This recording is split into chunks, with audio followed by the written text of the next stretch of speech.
Episode की शुरुआत में हम देखते हैं रॉज उस घर के अंदर जाता है, लेकिन उसे वहाँ पर कोई भी नहीं दिखता है। ग्रैनी उससे कहती है, तुम जानते हो तुम्हारे आंसर में बहुत ज़्यादा कॉन्फिडेंस दिख रहा है। रॉज, आप कैसे जानती हैं कि मेरा नाम रॉज है? वैसे ही हम देखते हैं उसके नीचे की सारी ज़मीन खिसकने लगती है। रॉज नीचे की तरफ गिरने लगता है और काफ़ी तेज़ी से चिल्ला रहा होता है। उसे अपने सामने एक लाइट नज़र आ रही होती है। वो कहता है कि अब मैं बच जाऊँगा या फिर नहीं। और फिर नेक्स्ट सीन में हम देखते हैं रॉज काफ़ी तेज़ी से ज़मीन में गिरता है, ज़मीन में गड्ढा हो जाता है। वो ऊपर की तरफ देखता है और काफ़ी ज़ोर ज़ोर से रोते हुए चिल्ला रहा होता है, ग्रैंड माँ क्या आप मुझे मारना चाहती थी? तभी हमें एक मशीन की आवाज़ सुनाई जाती है, लॉग इन, एडमिनिस्ट्रेटर ने तुम्हें पास कर दिया है, तुम इस टेस्ट को पास कर चुके हो और अब तुम नेक्स्ट टेस्ट में जा सकते हो। रॉज की नज़र दूसरी तरफ जाती है। वहाँ अनाउंसमेंट हो रहा होता है कि कंपटीशन के लिए सही व्यक्ति को चुना जाएगा। यहाँ पर कोई टाइम लिमिट नहीं है, लेकिन आप किसी को मार नहीं सकते हैं। हम देखते हैं कि वहाँ पर बहुत सारे लोग आए हुए होते हैं और फिर वो मशीन की आवाज़ कहती है, और फाइनली आप सभी का स्वागत है लॉगी कॉलेज में। वो जगह बहुत बड़ी होती है और रॉज कहता है, क्या यही है लॉगी कॉलेज? उन सभी बंदों की नज़र रॉज पे जाती है और उनमें से एक ये वाला बंदा कहता है, ओह देखो यहाँ पर एक छोटा सा बच्चा भी आया है। आखिर लॉगी कॉलेज का एडमिशन सिस्टम इतना ज़्यादा सॉफ्ट कैसे हो सकता है? देखो छोटे बच्चे, मैं तुम्हें दिखाता हूँ अपना स्टोन फिस्ट, ताकि तुम समझ पाओ कि यहाँ की दुनिया और बाहर की दुनिया में कितना अंतर है। उस हेयर बैंड वाले बंदे के पीछे एक बड़ा सा बॉडी बिल्डर आता है और कहता है कि मेरे रास्ते से हट जाओ। वो बंदा कहता है ठीक है, लेकिन वैसे ही वो अपने स्टोन फिस्ट से उस बॉडी बिल्डर को एक मुक्का मारता है। वो हेयर बैंड वाला बंदा कहता है कि तुम सबसे पहले मेरे मुक्के का मजा चखो और फिर हम देखते हैं कि तुम मेरे रास्ते में फिर से आते हो या फिर नहीं। मेरा फीस्ट भारी चीज़ों को एक जगह से दूसरी जगह तक पहुंचा सकता है, भले ही तुम एक हाथी क्यों ना हो, फिर भी तुम मारे जाओगे। मगर हम देखते हैं कि उस बॉडी बिल्डर को कुछ नहीं हुआ होता है। वो उस बंदे को अपने दोनों हाथों से जकड़ लेता है। वो बंदा उससे कहता है, तुम अभी भी कैसे हिल सकते हो, मुझे छोड़ो। वो बॉडी बिल्डर अपनी पावर का इस्तेमाल करता है और उस बंदे की रीढ़ की हड्डी तोड़ डालता है। उस हादसे को देखने के बाद सभी लोगों की आंखें फटी की फटी रह जाती हैं। उसके बाद हमें इस बंदे के बारे में थोड़ा बताया जाता है। इस बड़े बंदे का नाम है टाई जैंग और ये अपनी स्ट्रेंथ के लिए बहुत ज़्यादा फेमस है और अपने आर्मर के लिए भी। ये इन सभी में से सबसे ताकतवर में से एक है, लेकिन सभी लोगों को भरोसा नहीं हो रहा होता है कि आखिर ये यहाँ पर क्या कर रहा है। शुरुआत का एग्ज़ाम है ना। रॉज अपने मन में सोच रहा होता है, ये लोग और इसकी एनर्जी प्रेशर तो काफ़ी कमाल की है, इसे ज़रा भी परवाह नहीं है कि ये किससे बात कर रहा है, देखने में तो ये बहुत अच्छा लग रहा है।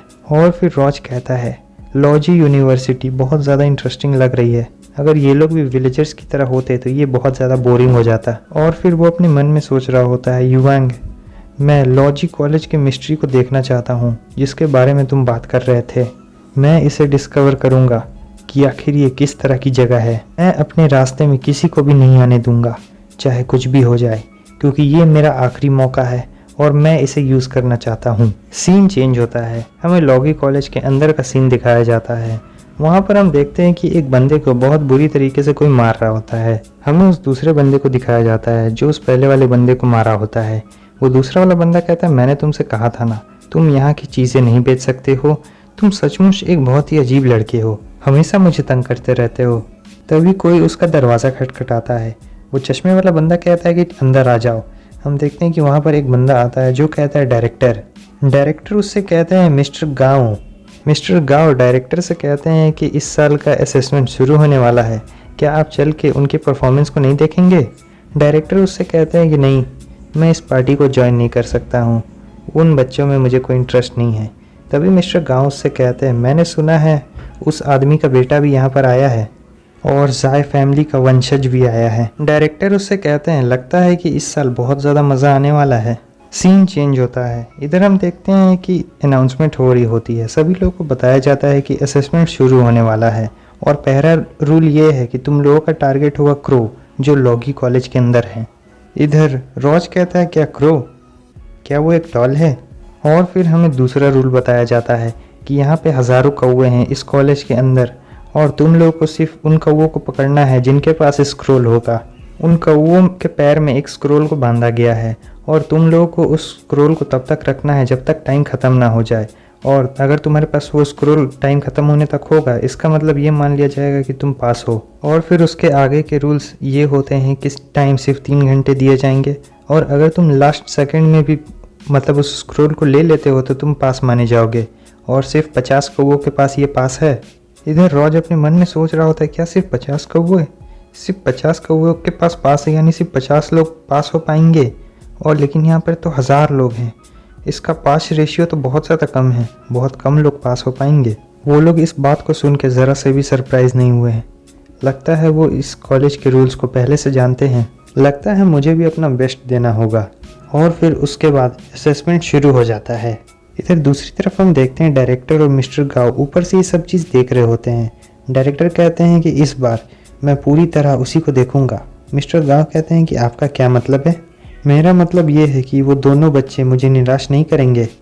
सीन चेंज होता है। इधर हमें रॉज को दिखाया जाता है जो कि छुप छुप के कौवों को ढूंढ रहा होता है, मगर आधे घंटे बीत जाने के बाद भी उसे एक भी कौवा नहीं दिखता है। वो इधर उधर घूम रहा होता है और कहता है ये शाओ जूजी कहाँ चल गया, क्या हुतिया कंपेनियन है, अब मुझे इसे अकेले ही खेलना होगा। तभी रॉज देखता है कि उसके सामने से एक कौवा जा रहा होता है और वो कहता है चलो आखिरकार तुम मिल ही गए।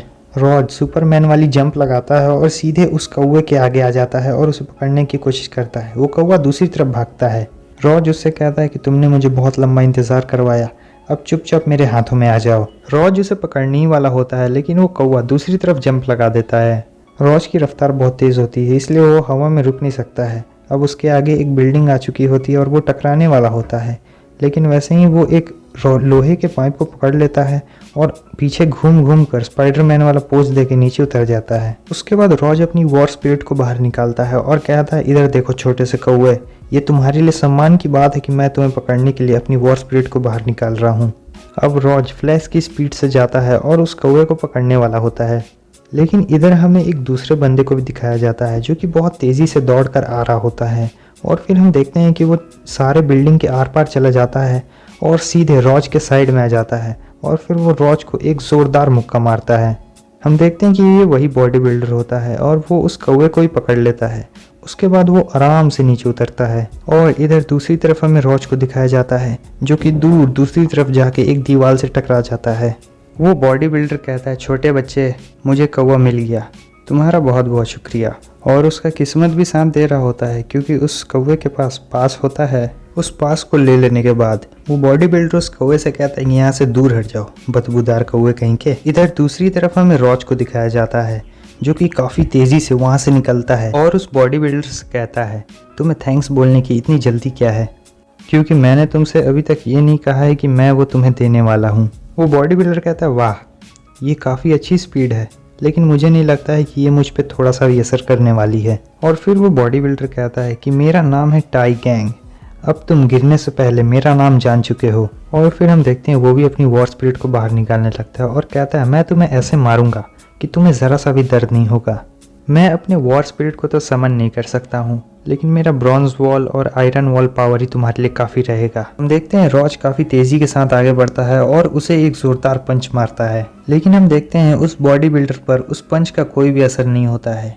वो बॉडी बिल्डर रॉज से कहता है देखा, मैंने जैसा तुमसे कहा था, तुम्हारा कोई भी हमला मुझ पर काम नहीं करने वाला है। उसके बाद हम देखते हैं वो बॉडी बिल्डर काफ़ी तेज़ी के साथ रॉज को एक पंच मारता है, लेकिन हम देखते हैं रॉज उस पावरफुल पंच को अपने एक हाथ से ही ब्लॉक कर लेता है। वो पंच खाने के बाद रॉज सोच रहा होता है कि ऐसा लग रहा है कि मेरे इंटरनल ऑर्गन्स हिल चुके हैं। वो बॉडी बिल्डर रॉज से कहता है देखने से तो ऐसा लग रहा है कि तुम पहले से बस थोड़े से तेज़ हो, तुम भी उस पहले वाले बच्चे जैसे ही हो, तुम भी किसी काम के नहीं हो। चलो मैं तुम्हें एक सबक सिखाता हूँ, ये कोई ऐसी जगह नहीं है जहाँ पे तुम आ सको, समझे छोटे कीड़े कहीं के। और फिर वो एक ज़ोरदार मुक्का रॉज की तरफ मारता है, लेकिन रॉज उस हमले को डॉज कर लेता है।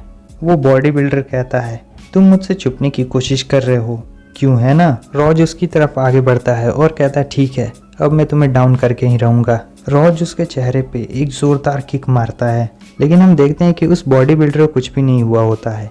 वो बॉडी बिल्डर उससे कहता है ठीक है, अब तुम मरने के लिए तैयार हो जाओ, किसी को पता भी नहीं चलेगा कि तुम यहाँ पर थे।